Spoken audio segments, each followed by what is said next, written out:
Saludo vía telefónica a Martí Batres, el senador electo por la Ciudad de México del Partido Morena. Buenas noches, Martí, un gusto saludarte. Buenas noches, Paco, igualmente un gusto. Gracias por atender nuestra llamada. A ver, dime una cosa, ¿inició ya la cuarta transformación? Bueno, todavía no entra el gobierno entra hasta el 1 de diciembre, faltan 5 meses, un poco menos. Poco menos. Y en unos 2 meses entra la legislatura federal. Entonces, digamos, desde el punto de vista formal, hasta entonces van a comenzar las transformaciones. Ahora bien, se están apuntando diversas transformaciones y por supuesto que hay un valor político mismo en la elección. De hecho, la elección del 1 de julio ya tuvo efectos. Por lo pronto podemos mencionar entre esos efectos positivos que se fortaleció el peso, se fortaleció el índice de confianza del consumidor, se fortaleció la Bolsa Mexicana de Valores, son algunos efectos positivos. Y otro efecto positivo importante es el establecimiento, al parecer, de un inicio de nuevas relaciones con Estados Unidos en mejores condiciones de reconocimiento, de respeto, de equidad. Entonces, y hay además un anuncio muy importante de transformación, que es el tema de la austeridad en la cúpula del poder político. Así es. Martín, muchos de nuestros, de la gente que nos sigue, de nuestro auditorio, nos hace la pregunta, y te lo hago yo a ti, ¿qué es esto de la cuarta transformación? ¿Qué quiere decir? Bueno, mira, cuando se habla de cuarta transformación nos referimos a que hubo 3 grandes transformaciones históricas en México: la independencia, la reforma con Juárez y la Revolución Mexicana a principios del siglo XX. Esas 3 grandes transformaciones son las que le han dado sentido a la vida de México, y ahora se busca una cuarta transformación que tenga una profundidad similar a la de estas 3 transformaciones anteriores, aunque ahora sin derramamiento de sangre, sin violencia, sin guerra.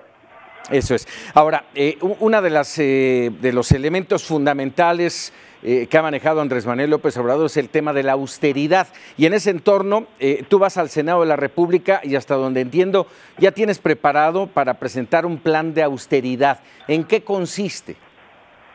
Bueno, mira, como preámbulo diría, la independencia buscó la soberanía del país, la reforma, un Estado democrático y de libertades, y la revolución, un Estado con responsabilidades sociales. Ahora lo que toca la cuarta transformación es, sobre todo, austeridad y honestidad, entre otras cosas, pero ese es el eje fundamental. El próximo presidente ya anunció un conjunto de medidas de austeridad, y yo estoy haciendo una propuesta como próximo senador de transformaciones austeras para el Senado de la República. ¿En qué consiste? En varias cosas. 1, bajar el sueldo de los senadores.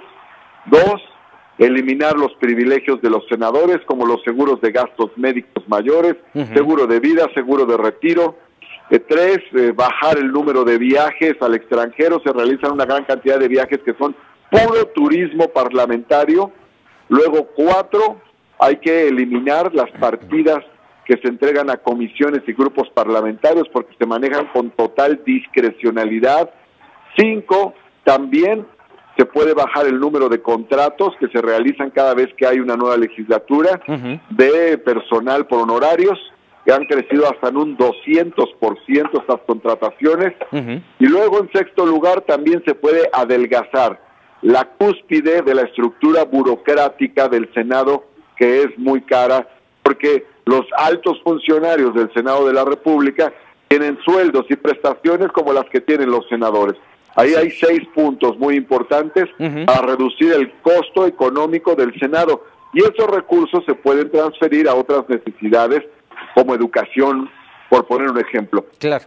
Ahora, se oye muy bien, se oye importante, es algo que hemos demandado, el adelgazamiento del aparato burocrático, concretamente en el Senado de la República, aunque no se ve fácil. Vamos a ver si no se queda atorado por ahí por meses en el Senado de la República. En este entorno, déjame preguntarte, porque estamos hablando de austeridad, y dentro de los puntos que ha marcado Andrés Manuel López Obrador es reducir en un 70% al personal de confianza venganza de este obeso, de esta obesa estructura gubernamental. Dime una cosa, ¿se ha pensado en la generación de desempleo que va a crear? Mira, yo creo que falta más información, hay que seguir informando. El espíritu de la propuesta es afectar en la cúpula y no a los cuadros medios y menos aún a los trabajadores de abajo. Falta que se informe bien de qué dimensiones son los salarios, prestaciones de todo este personal, de cuántas personas estamos hablando. Aunque de todas maneras, dentro de esos... las próximas semanas se esté informando sobre eso. Aunque de todas maneras dentro de esos cuadros medios pues generará un desempleo y no sabemos si se van a quedar los más capacitados o se va a quedar con lo que se pueda. Los cuadros medios no deben ser afectados, eso nada más arriba debe afectarse. Ahora, una persona que como alto funcionario ha ganado 200,000 pesos durante 15 años, pues difícilmente va a entrar en una situación de desempleo terrible porque ha ganado muchísimo y ha tenido como para ahorrar a lo largo de todos estos años. Ojalá. Con los privilegios que ha tenido. Claro, ¿no? claro. La gran mayoría de los mexicanos que se ven afectados por el desempleo ganan salarios muy bajos, como de 4,000, 5,000, 6,000 pesos. Y en otras administraciones se han dado despidos masivos, eso sí, de trabajadores de base. Por ejemplo, en los sexenios de Miguel de la Madrid y de Carlos Salinas, sí, fueron despedidos más de 1 millón de trabajadores de base, trabajadores al servicio del Estado. Y recientemente, en el sexenio de Felipe Calderón, fueron despedidos 44,000 trabajadores de Luz y Fuerza del Centro y también fueron enviados a la calle miles de trabajadores de la Compañía Mexicana de Aviación, por poner otros ejemplos. Sí, sí, sí. Entonces, ahí sí se trata de despidos masivos. Acá no ha sucedido y no creo que suceda tampoco. Hace un momento mencionabas el tema de la educación y tengo entendido que vas a proponer que la educación media superior sea una obligación del Estado. Y aquí mi pregunta es, ¿cómo si apenas si se puede con la educación básica, con mala infraestructura, de dónde se va a apoyar a la educación media superior? Se tiene que apoyar a la educación básica, la media y la superior, los diversos niveles de educación. Somos un país que somos la 15ª economía del mundo. Tenemos un tratado de libre comercio con el país económicamente más poderoso del planeta. Formamos parte de la organización de los países que le llaman el Club de los Ricos, que es la OCDE.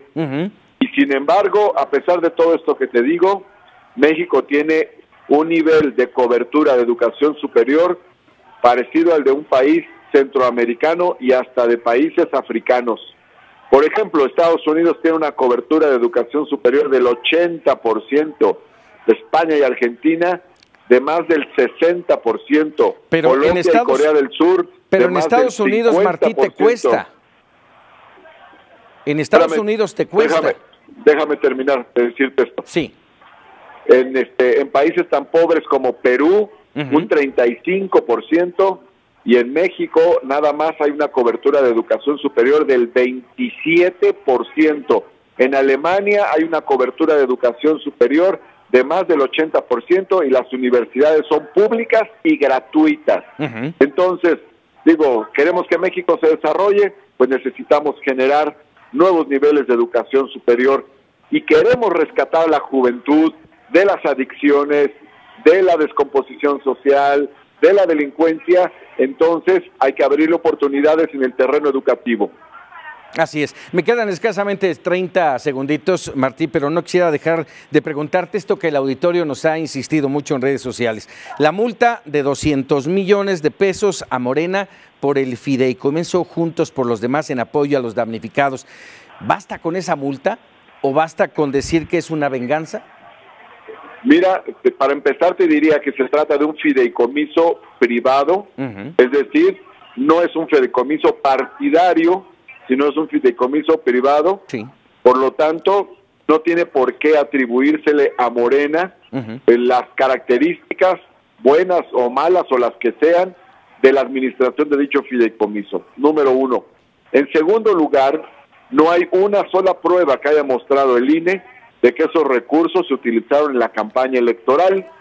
Y en tercer lugar, ese fideicomiso ha hecho públicos sus trabajos, están expuestos ante el sistema, el SAT, que es el sistema de administración tributaria, y otros sistemas de fiscalización. Entonces yo no veo bases sólidas en este señalamiento que hace el INE. Me parece que es bastante ligero y que no tiene fundamentos y que tiene un carácter más político que real. Bueno, pero finalmente tendrá que haber una transparencia en este entorno, que es un tema delicado. Claro que tendrá que haber. Ahora, también se prejuzga al respecto, porque lo que he visto de lo que han declarado varios de los que tienen que ver con el fideicomiso, es que sus cuentas, sus informes, todo eso está a disposición de la Secretaría de Hacienda, el sistema de administración tributaria, o sea que no hay falta de transparencia. Y por otro lado, bueno, pues el fideicomiso seguramente que estará informando de sus trabajos. Así es. Martí Batres, como siempre, un gusto platicar contigo y que aceptes esta entrevista en Mega Noticias TVC. Muchas gracias. Un abrazo, Paco, y saludos al auditorio. Muchísimas gracias, Martí Batres, senador electo de Morena.